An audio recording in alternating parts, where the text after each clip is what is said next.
Greetings, ladies and gentlemen. This is Stan once again, and it's a cold day in even North Carolina. And so we put the sweater on and welcome to this program called How to Be a World Class Jesus Entrepreneur. And again, I'd love to hear from you. Did you see the mistake? But it's on purpose, and there's a good reason for it. And we're going to talk about that, not today, but the next day, some other next session. Okay.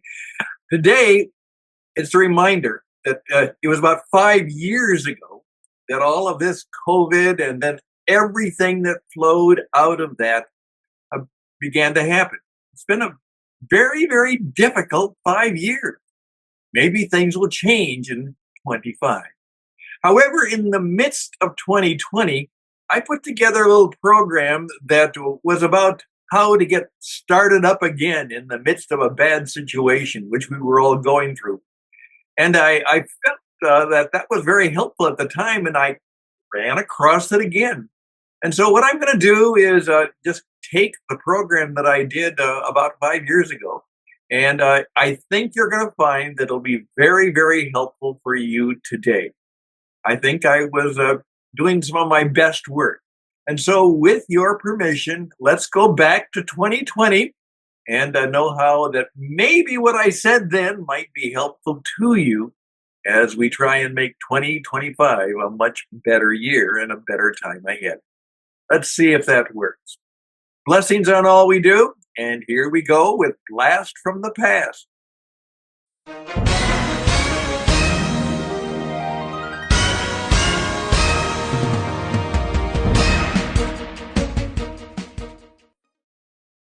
Greetings, friends. This is Stan the Spokesman, and we are going to present in under 20 minutes a What It Takes sampler. You see, this is a pilot.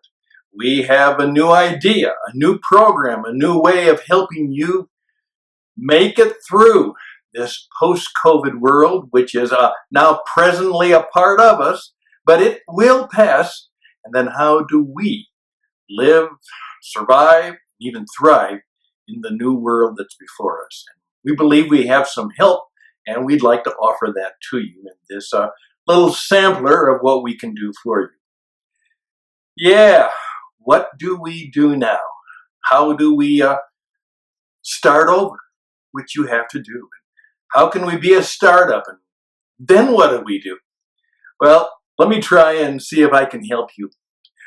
What has happened is universally, almost everybody. Now, there's a few people who've prospered in this. That always happens.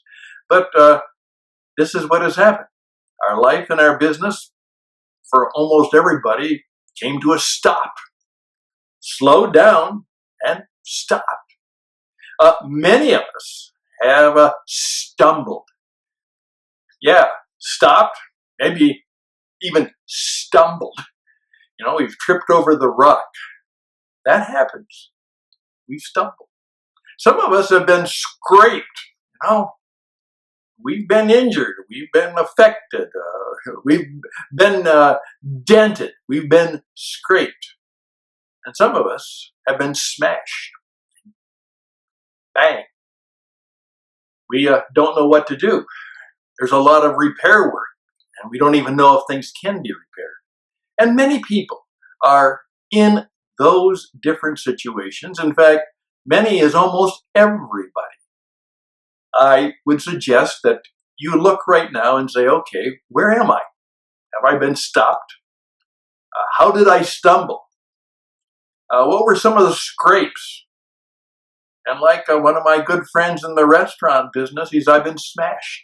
I don't know if I can ever get it back. Well, with those steps in mind as to what might have happened to you, can I offer perhaps 7 steps that will help us get going again? Number 1, it's start over time. That's correct. It's start over time. Now, this is mostly a state of mind, which says, as St. Paul said, forget what's behind. Forget what's behind. both the good and the bad, forget it. We're starting over. And even Warren Buffett, many years ago, as he saw the new economy coming upon us, said, you actually have to come to the point of view where you may say, well, everything we've done and every way we've done it before may be wrong. It is the acknowledgement that we're going to have to perhaps forget the past ways of doing things, and we're going to have to think very, very differently about that. Unfortunately, I have some very dear friends who just can't get there. They're doing stupid stuff. They're trying to, and they're trying to adjust what they have done before and what they're doing now and what they've done for years before and see if they can somehow make it work. And I'm afraid they might be in for some very difficult times. But that's all they know. And we've oftentimes said that the mark of stupidity, even insanity, is to continue to do the same things and expect different results. Start over. It's a state of mind. Start up. Now, start up means that you're going to have to think like an entrepreneur and say, okay, what is the first step I have to take in the start over? How can I do a startup? Now, that is a whole presentation in itself. And we have a number of ways to help you do the startup. Think about that now. I'm going to start up. I oftentimes say, you've been put on your knee. Yeah. You've been knocked down. How do you start up? And that means you actually have to think like an entrepreneur. And we're in the business of helping people go back and say, how do I think and act like an entrepreneur? It is common wisdom among those who are watching the world to say right now, everybody has to be an entrepreneur once again. And even those people who've not lived in that world. I was talking to a pastor the other day, and he simply said, I don't know, this is all I know what to do. This is all I've ever done. And I was going this way. I wouldn't know how to kind of start over, how to be a pastor entrepreneur. I've never heard of such a thing. And I said, well, there are a lot of it. And perhaps you need to think that way. And you have to get off your knee. I oftentimes tell people the only time you should be on your knee is when you're in prayer. And then stand up. Now, this is a statement. Change. Stand up. That's right. Change. Change how you hold yourself, how you carry yourself, how you look, how you appear. In many ways, you need to have a bold and brave and bright appearance. You're going to have to walk tall, as the cowboy would say. And we're doing a lot of work in the cowboy ethos, and we're going to actually help people do startups by taking them to a dude ranch, to a guest ranch, and learn some cowboy ways to stand up. To stand up and start up. So I'm going to ask you to think about that. What would it mean to stand up? How should I change some of my style and my approach and some of the ways that I may have fallen into in a way that may not be helpful anymore? Now, of course, you see, there's much more to this. We have a number of ideas about how you can stand up as well as start up, but think of it that way. How do I now stand up? Number 4, right in the middle. Speak out. Now, the symbol that I've found is literally a microphone. A microphone. Like I carry around all the time. And out of the microphone, there are arrows coming out in every direction. And what we mean by that is you are going to have to learn how to use exactly what I'm using now. video, podcast radio. You're going to have to learn how to put broadcast systems in place.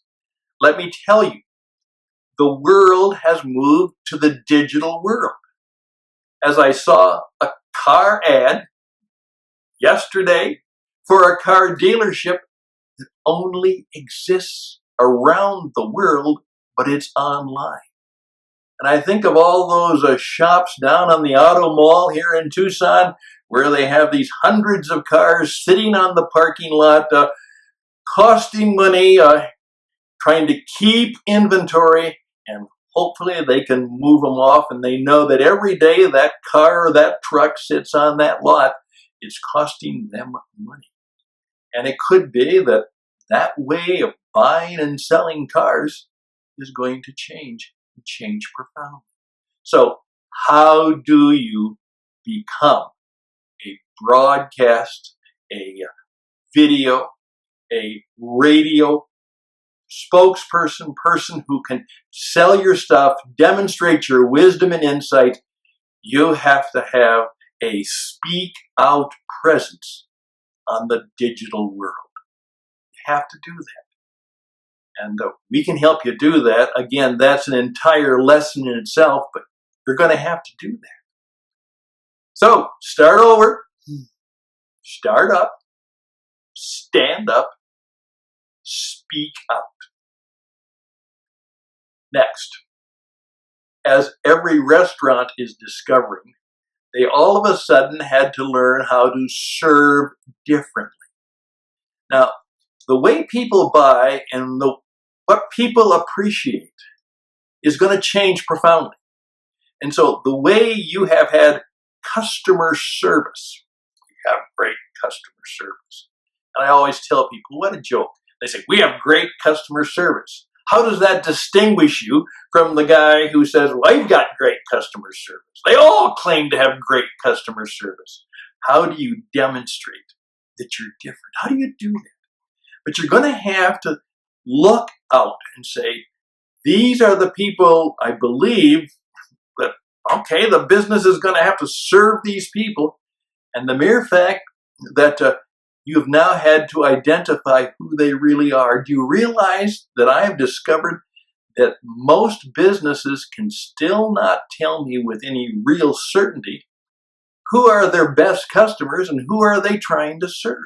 And you only have to not only know more about them, you're going to have to serve them differently. Customer service will have to be a whole new skill and a way of serving differently. Number 6, you're going to have to take into account the spirit force in the world. I'm very clear about this. We cannot make it through crisis all by ourselves, except by some extreme act of grace that is undeserved. And we may call it luck or coincidence, or we may claim it as our own genius and hard work, but there is a spirit force in the world, and we're going to have to acknowledge that we need that kind of spirit force in our work and in our life. You may not like that, you may not believe that, or you may not accept that. Some of you think this is stupid stuff. I'm sorry. But it's the way it is. And I'm going to also push it this way. You're going to have to learn to sell like Jesus. That's right. That's right. And we have a way. And you don't even have to believe in him. You don't even have to follow him. But what he did in his incredible demonstration of starting a world-class company in under 3 years of service and selling, you can learn a great deal about how to serve, sell, and be successful in leading and persuading and bringing others to follow you, to trust, maybe even to buy from you. Number 6, spirit force, sell like Jesus. We can help you do a lot of that. We know a lot about studied it all my life. Number 7, then see what happens. Now, most people do not take time to watch and look for the results. And you're going to have to gain a new skill for some of us, and that's to be real keen at noticing what's up, Doc. What's going on? Every sale, every event, what is happening? And as I go through these things, by the way, I think if you do these 6 things right, what you will see will be 3 things. First of all, you will have more spiritual, emotional, personal, and greater power in your life. That's right. You will have more power. Secondly, things will have a greater sense of priority in your life. You will know what matters and what does not. And the third thing that will happen is that you will have more and newer and greater ideas. Because even when you fail at something or when something doesn't go right, when you saw what happened, your mind is prepared to not only see the problem, but much easier to perceive the solution. So learning how to see what happens, how to watch and watch well. My friends, this is just a sampler. We can do a whole program. In fact, we will do that. But it won't be free. It will be a small fee. And we not only will have it online, but we would be more than happy to do it, especially online for you and your organization, and custom all of it for the people in you and your organization. That's right. We'd be glad to do that. Reach out to me at stanhustad@gmail.com, stanhustad@gmail.com, and we'll bring this program to you. Hey, it's time to start over, start up, and do well. Let's go through them again. Okay. 0. Stopped, stumbled, scraped, and smashed. It's happened to almost all of us. Where are we at? Okay. How do we get the start over mind? How do we begin to start up and get off the knee and stand up? And then learn to speak out. And then, as Bob Dylan said, the secret of life is you have to serve somebody. Well, who are you called to serve? And it might be a very different group of people than there was before. And there may be a whole new opportunity out there as a result of what happens. You're going to have to serve perhaps different people. And even if you serve some of the same people, you're going to have to serve them differently. What will that service experience look like? Are you open to the Spirit force to get God's creative power into your life? Are you willing to learn some of the new but very old methods of selling? As I say, sell like Jesus. And then to see what happens and be ready to start over again. That's what life is about. It's about the fact that we had some order, but then there was disorder. Then there's resurrection and reorder. There's renewal. That's a pattern, a perennial pattern in life. And we've been there, and our ancestors have been all of these places before. What we're going through now, which is perilous to us, has been the experience of people throughout the ages. And those who've had, or at least when the Spirit force has come to them, they've been able, with the Spirit force and the human spirit, to make it happen, to make it new again. As the old song goes, you make me feel great. And we're hoping that we will be able to help you as a result of what has happened to find your way to say with a smile, hey, it's all great. I'm Stan Hustad, wishing you all the best and blessings. We are here to help you. We look forward to that opportunity. Best and blessings. And say that a lot. Say, I am grateful. Say, I am thankful. Say thank you 100 times a day. That's a good way to start. Just see what happens. Bye for now.